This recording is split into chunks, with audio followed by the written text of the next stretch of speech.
Who is going to present the case? Okay, right. So this will be a session for you. So moving on to the topic proper. This is about your anatomy. Hope you all know.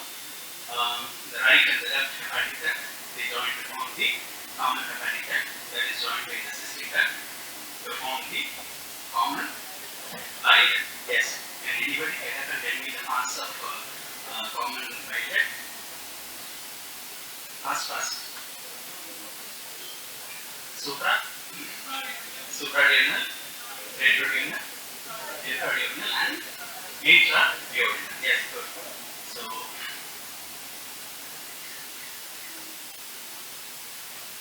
the word about the physiology, bilirubin metabolism. So, the bile secretion, total bile secretion is 600 to 1000 ml per day, of which 78% is secreted from the hepatocytes and 35% is from the cholangiocyte component. And the important aspect here is bile secretion stops if the pressure rises beyond 33 centimeters of water. What is the normal pressure? 15 to 25. So apply this physiology and tell me one important factor. So beyond certain limit, your serum bilirubin level cannot rise. What is that?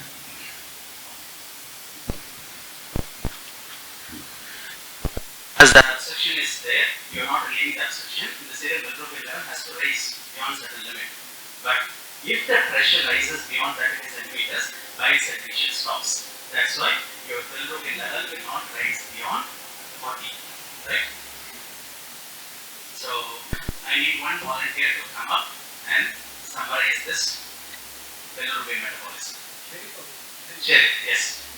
Come. I have made it simple for you. It's here. Just explain.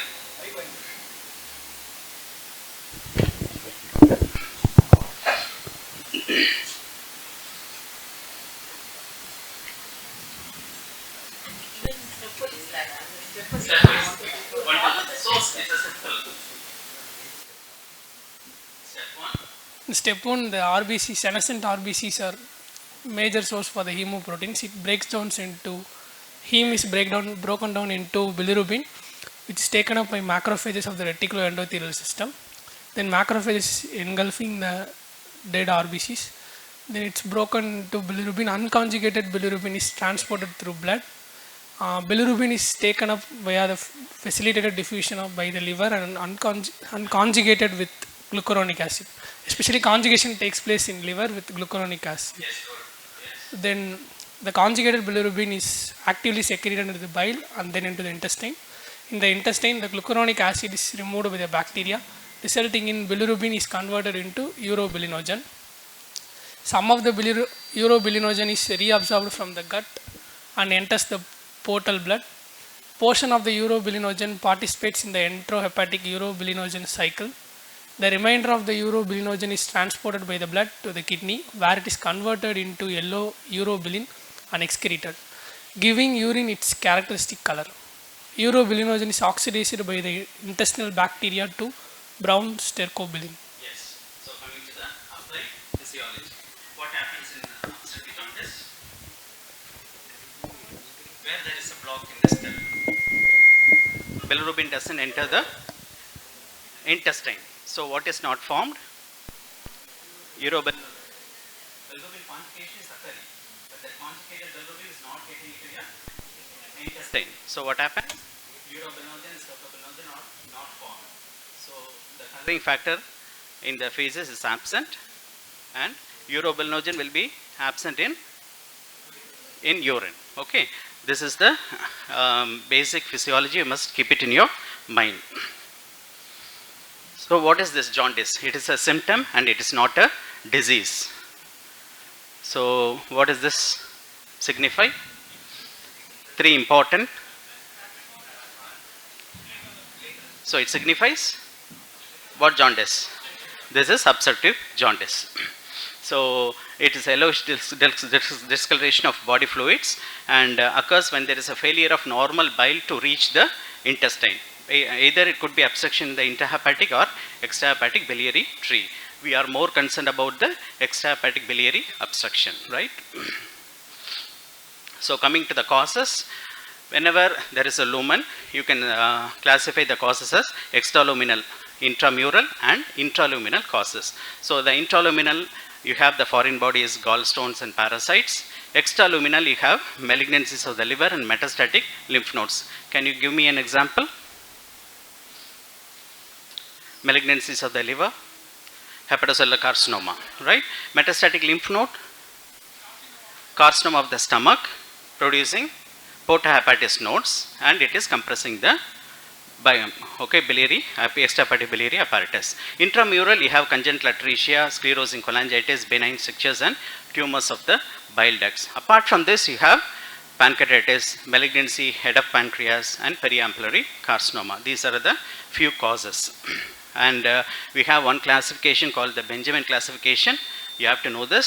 So type 1 is complete obstruction, type 2 is intermittent obstruction, type 3 is chronic incomplete, and type 4 is segmental obstruction. Okay. So coming to the pathophysiology of biliary obstruction, as I previously told you, the normal pressure is 5 to 10 and in obstruction goes beyond 30. So what happens in this obstruction is not relieved. So biliary tract, there is obstruction, there is cholestasis, the biliary pressure rises, and this leads to disruption of tight junctions between the hepatocytes and bile duct cells. So what happens? There is increased permeability across the biliary canaliculi, and bile refluxes into the sinusoids, leading to triggering the polymorphonuclear leukocyte infiltration into the portal triads, leading for an inflammatory response, fibrogenesis and deposition of collagen fibers in the portal triad, and ultimately this leads to atrophy, hepatic fibrosis and of the liver. So coming to the icterus proper, this is a yellowish discoloration of skin and sclera due to presence of excess of bile pigments in the plasma, and dark olive greenish yellow is the typical description of obstructive jaundice. In hemolytic jaundice, what is the color? It is lemon yellow, whereas in obstructive jaundice it is greenish, olive greenish yellow. So the normal serum bilirubin level is 0.2 to 1. Clinically, jaundice is first detectable where? Over the frenulum of the tongue. Then you get into the sclera. When it is present in the sclera, the bilirubin level is more than 2.5 or 3. When you could detect jaundice in the skin, it has gone beyond 5. Okay. So what is this? Scratch marks due to itching. Why do you get itching in obstructive jaundice? Yes, deposition of bile salts leads to triggering of the opioid receptors. And coming to biliary colic. What do you mean by colicky pain? Intermittent pain. How many colics are there? One is biliary colic. One at a time. Renal colic is a proper term or wrong? It's a misnomer, because you get a colicky pain when a hollow viscus is obstructed. So it is ureteric colic, then intestinal colic, and one more colic. Appendicolith may cause sometimes. Okay, right. So these are the colicky pain. And typical biliary colic is right upper quadrant and in the epigastrium. It is radiating to the upper back and shoulders, and it is precipitated by fatty or heavy meals. Why? Because your gallbladder gets contracted due to this, and it is a severe gripping type of pain. So tenderness can be elicited in right hypochondrium. And what is this Murphy's sign? How do you elicit it? In sitting position. Yes. Fingers, hook your fingers in the right costal margin and the lateral border of the rectus, and the patient is asked to take a deep breath. When the patient takes a deep breath, what happens to the gallbladder? Yes, and the patient will wince with pain. Okay, so this is Murphy's sign, and one of you can identify the sign and finding. Thomas sign and silvery. Okay, you please come. You can have this chocolate. உனக்கு அப்பமே கொடுக்கணும்னு நினச்சேன், மறந்துட்டேன். இங்கே இருக்கா?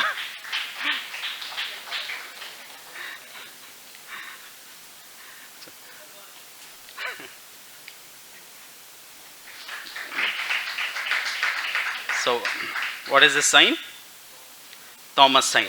Why this silver colored stool? Clay color mixing with melena. Okay, so this happens in what condition? Periampullary carcinoma, right? And they will have weight loss due to malabsorption and secondary to tumor, and then you have steatorrhea due to malabsorption. Then you have a set of vitamin deficiency. Why these 4 vitamins, E, D, E and K? They are fat soluble. So each vitamin deficiency will produce the corresponding symptoms. We are worried about vitamin K, right? Because it is important for your coagulation cascade. And palpable gallbladder. What is this? When you palpate the gallbladder, how you will typically describe? It is a tense globular swelling projecting downward and forwards from below the liver at the lateral border of rectus muscle, and it should move with respiration, and it is continuous with the liver dullness. Okay. If the gallbladder is hard, then it could be due to carcinoma of the gallbladder. So what is this Courvoisier's law? So it is a law. So it was given by Courvoisier. So it has to be in the words of him, not our own law, right? So in the presence of jaundice, if the gallbladder is palpable, yes. So we have some exceptions. What are they? Double impacted stones, mucocele and empyema gallbladder. These are some exceptions you have. So in obstructive jaundice, how the liver will be? If it is due to metastatic deposits, it will be hard, nodular, and typical secondary liver, you have one finding. What is that? With a central umbilication, right? Otherwise, it's just obstruction, then it will be smooth, firm, and non-tender liver due to hydrohepatosis. So identify this triad. Anyone? Yes, good. Charcot's triad. Who is that Charcot? Anybody who tells about him? And one more Charcot's triad is there. If you get up and tell, you will get the next chocolate. One is this. One more Charcot's triad is there. What is that? What is the name of that person?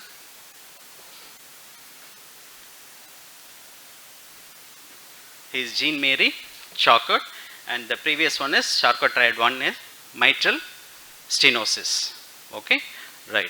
So this is fever, right upper quadrant pain, and jaundice. This is suggestive of cholangitis, obstructive jaundice with cholangitis. With pain, obstructive jaundice with pain. In what condition you get?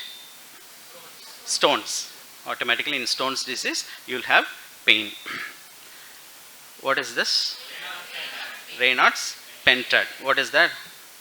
You have abdominal pain, fever, jaundice, CNS depression, and shock. When do you get this?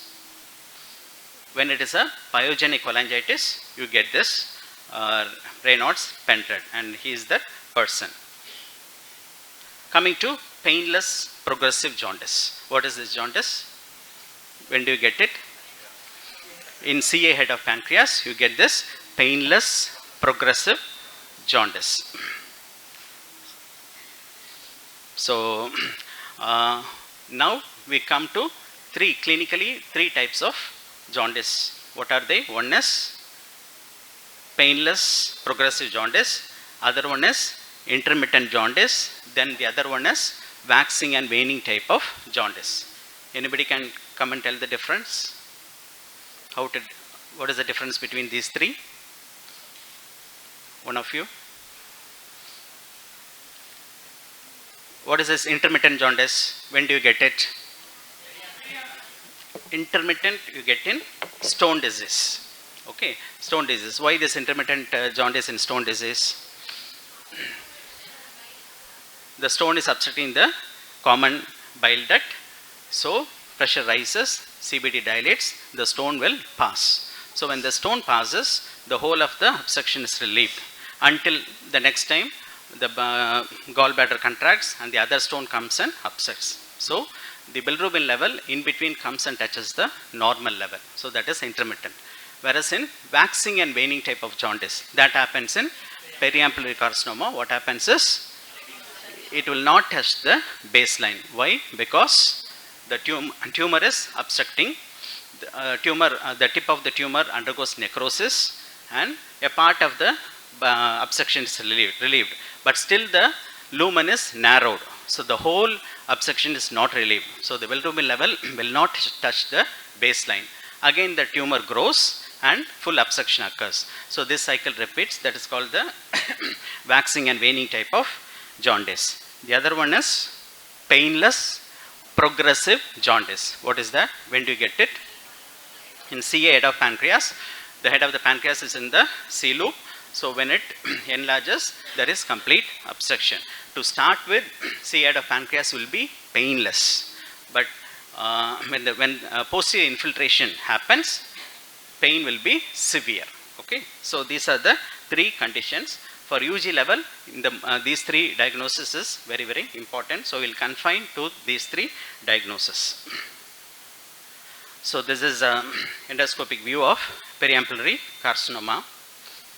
And carcinoma of gallbladder, to know about it, as I already told you, it will be a hard mass in the right hypochondrium, and early cases may present like acute cholecystitis. And cholangiocarcinoma, again, painless obstruction of shorter duration, and the liver will be hard and sometimes it will be nodular, and cachexia and anorexia will be present.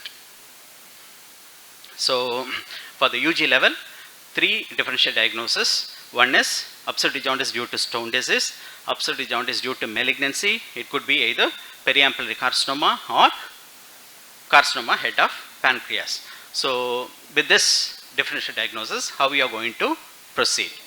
Your investigations. First and foremost, what is the investigation?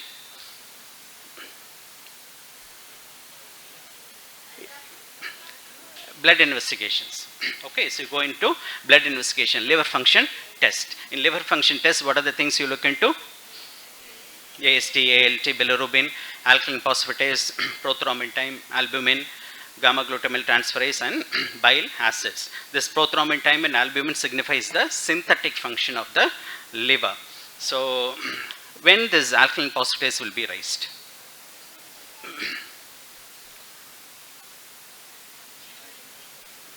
An elevated alkaline phosphatase more than 3 times normal is significant for biliary obstruction. If not beyond 3 times, it can occur in other conditions also. Okay, mildly elevated in elderly patients, pregnant women, and in adolescents due to rapid bone turnover. Why alkaline phosphatase is elevated in obstructive jaundice? Because alkaline phosphatase is secreted by biliary epithelium, right? So when there is obstruction, this goes and irritates the biliary canaliculi, right? So that is the reason you get this. So coming to urobilinogen and bile salts. From the physiology, tell me whether it will be present or absent. Which will be absent? Urobilinogen will be absent. What will happen to bile salts and bile pigments? It will be present or absent? Present. How? In obstructive jaundice, is it conjugated bilirubin or unconjugated? It's conjugated. Conjugated bilirubin is water soluble. Okay, so through blood it reaches the kidney and you get the bile salts and bile pigments. So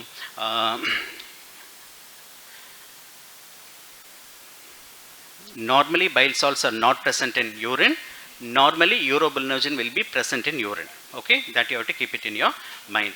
And obstruction in the biliary passage causes leakage of bile salts into the circulation, leading to excretion in through the kidney. Whereas urobilinogen, since there is no bile doesn't enter the GIT, urobilinogen is not formed, right? Okay. What are the tests for bile salts and bile pigments? Yes, some examiners might ask. So you must know how to do this test. Hayes test, Faucher's test, and G-Mellin test. And coming to the next investigation, ultrasound. Can ultrasound pick up all your 3 diagnoses? Now we are confined to 3 diagnoses, right? What are they? Stone, periampullary, and C. of pancreas. Ultrasound will pick up which diagnosis? Stone disease, can it pick up? Yes. Periampullary carcinoma? Yes. C. of pancreas? No. Okay. Ultrasound for pancreas is very, very insensitive. Okay. So, your stone disease, it can be picked up. Periampullary to a certain extent can pick up. Whereas for pancreatic pathology, ultrasound is not a good modality, right? The other things can be picked up.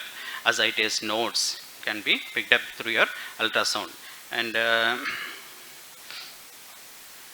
if the gallbladder is distended, you go with triple phase CT with pancreatic protocol. Can anybody tell me what is this pancreatic protocol CT? Yes, good. What are the 3 phases? Yes? Yes, please come. Yes, good. Give her a clap. So, arterial phase is taken 20 seconds. You can pick up hypervascular tumors. And late arterial phase in 40 seconds for differentiated tumors, and portal venous phase at 70 seconds for venous encasement, right? So, this is your pancreatic protocol CT. And look for complications of obstructive jaundice. What are they? Cholangitis, gastric rotal obstruction, secondary biliary cirrhosis, and portal hypertension. These are all the complications.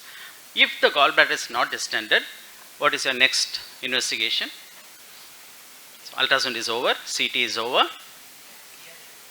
Then you have first is non-invasive, less invasive, and invasive. Okay, that is how you go.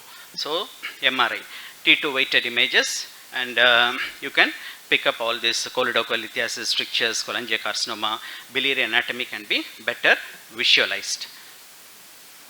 So, these are all the different pictures.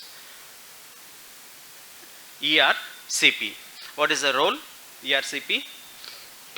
It is both diagnostic and therapeutic. So, only for the purpose of diagnostic purpose, we don't use ERCP. Only if it is a therapeutically indicated, you proceed with ERCP. Okay. So, what are the things you can do with your ERCP?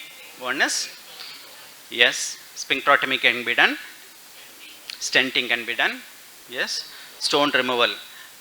With what instrument you do that? Dormia basketing, yes, you remove it, and brush cytology can be done. Okay, it is an invasive procedure. The complication rate is more, it is 5 to 10%, and the mortality rate is 0.02 to 0.5%, right?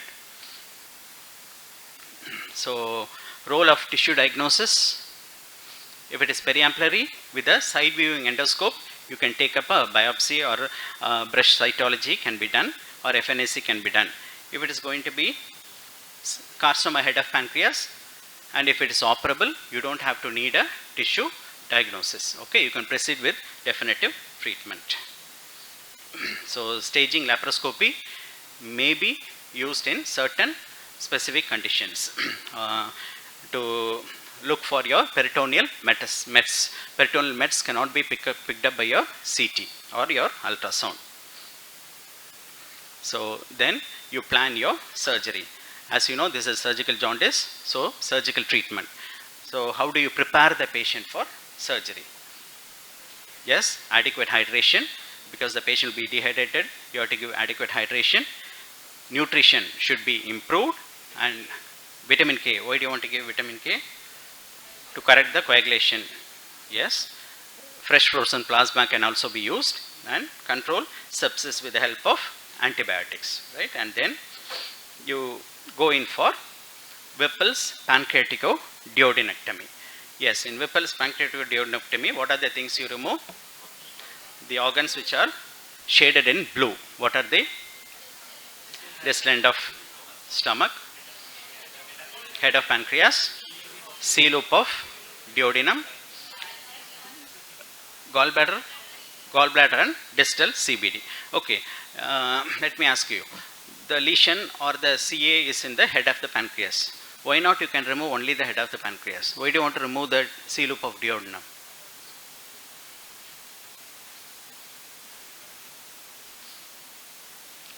Should you remove it? Yes. Why do you want to remove? Pancreas as such is a separate organ, right?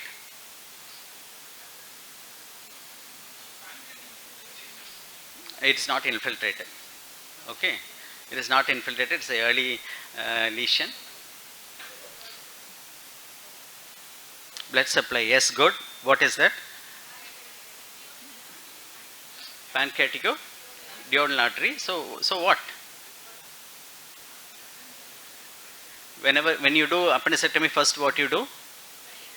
Ligate the artery, right? So whichever organ you are going to remove, you will first catch hold of that artery. So when you catch hold of the artery here, what happens? Both the duodenum and pancreatic head, they are supplied by the same vessel. So for periampullary carcinoma also, you have to remove the head of the pancreas because they get the same blood supply. So give her one chocolate. Please come. You can get it.